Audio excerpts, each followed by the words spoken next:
Hello everyone! It's me again, Antolit Kalika. Ituturo po natin today kung paano po tayo mag-edit ng video dito po sa ating CapCut, okay? So, ito po yung ating CapCut. Ituturo ko lang po. Ayan, okay? So, yan po yung application. So, i-click na po natin yung ating CapCut. Alright. So, syempre, gagawa po tayo ng new project. So, yan po yung i-click po natin yung new project. Alright. Now, piliin po natin yung video na gusto po natin i-upload at i-edit, okay? So, since ito po yung napili ko na gusto kong i-upload, ito po. Okay? So, i-click ko lang po yan. Ayan. So, wait po natin. Magda-download lang po yung ating video. Ayan. Okay? So, i-add po natin ito. Ayan. Ito po natin i-add. Ayan. Add. Okay? Wait lang po natin mag-loading yung ating video. Okay? Yan. So, as you can see guys, it's loading pa rin. So, balikan natin to once na na-upload siya. Alright guys, so ito na po. Pwede na natin i-edit yung ating video. Ang gagawin lang po natin guys, ay try po natin. I-click po natin yung ating play. Diyan, ano? So, play natin. So, ayan yan. Okay, so that's good. So, first of all, ang tuturo ko ngayon sa inyo ay kung paano po maglagay ng mga caption. Okay, so sa baba po, meron tayong text dito. So, yan po yung i-click natin, text. Ayan. Ngayon, nakikita rin po natin yung add text. Mag-add po tayo ng text. Oops, mali.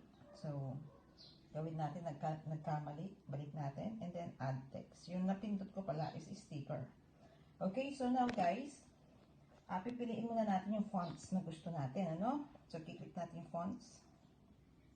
Yan. Pumili ka naman yung kung ano yung gusto mo na kung paano isusulat o yung sa caption mo, no? Subukan ko ito.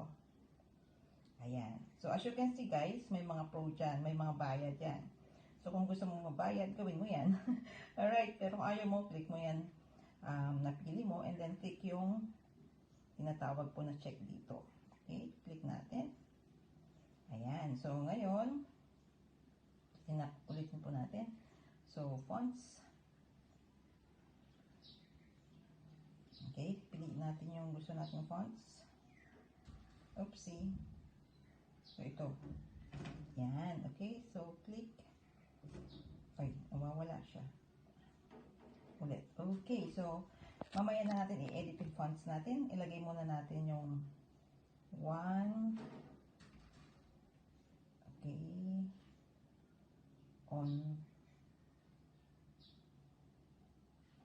1 investor meeting. Okay, so, yan, lagyan natin. Oops, mali. Investors.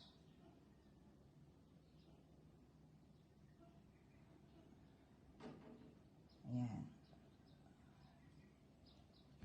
Mahirap yan, ulitin natin guys. Okay. Investors.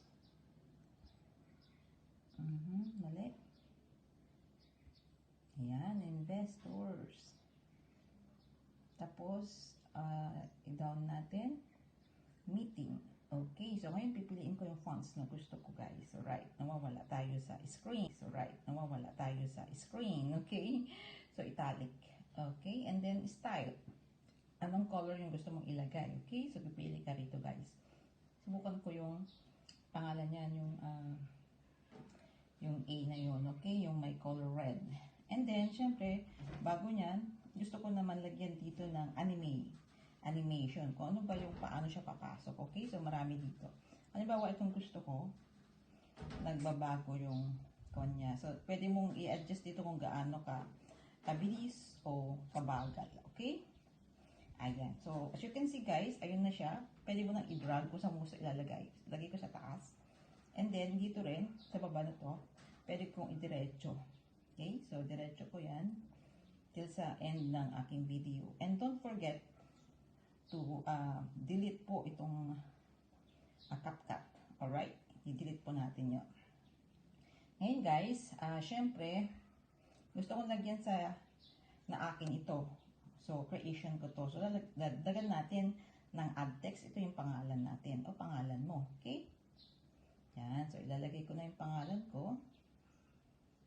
And then, pipili ako ng style. Ito yung gusto kong piliin, yung yellow. Okay? And then, yun sa style pa rin, or sa letter, wait. So, ayan. Baba ko yun, yung aking pangalan. So, palitan ko ulit yung aking style. Gusto ko yung yellow. Ayan, drag natin yun. Click natin yung check. Then, drag natin ulit ito kung hanggang saan mo gusto ilagay. Ayan. So, as you can see guys, malapit nang matapos. Okay. So, gusto rin natin lagyan ng watermark. Okay. So, ibig sabihin dapat yung watermark mo ay nakasave na sa'yo. So, saan natin makikita?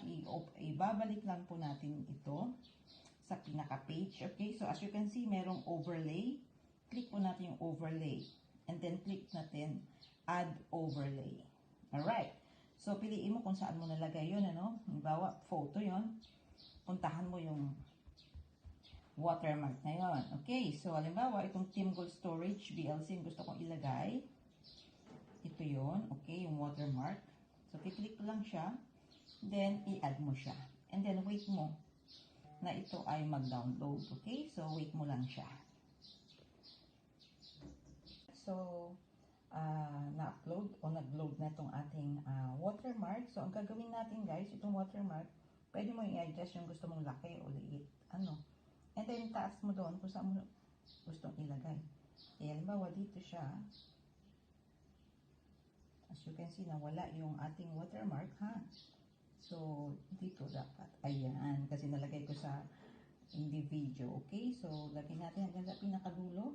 Gusto natin yung buong video natin, merong watermark, as a logo natin as a Team Gold Storage. So, pwede natin palakihan yan kung gusto natin. Ayan. So, ilagay natin to. Alright. So, ganyan nakabilis, guys. Tapos na yung video natin. And actually, guys, ang ginagawa ko ngayon, hindi na ako naglalagay ngayon ng video or music. Doon na lang ako sa Facebook naglalagay. Kaya, ginagawa ko, minumute ko na lang yung music nito.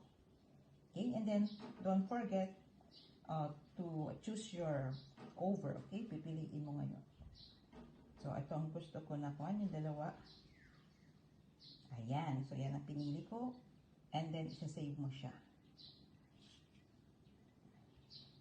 Pagka-save guys, okay na to.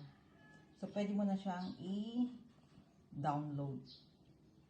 And then, dapat, ang nakalagay sa ibaba, save to device. Okay? Ayan yan. Alright. Wait na natin, guys. Ga-downloading na siya. And that's it. Ganyan lang kabilis, guys, ang mag-create, mag-edit ng video. At ngayon, ready na yan na i-download or i-upload, sa Facebook.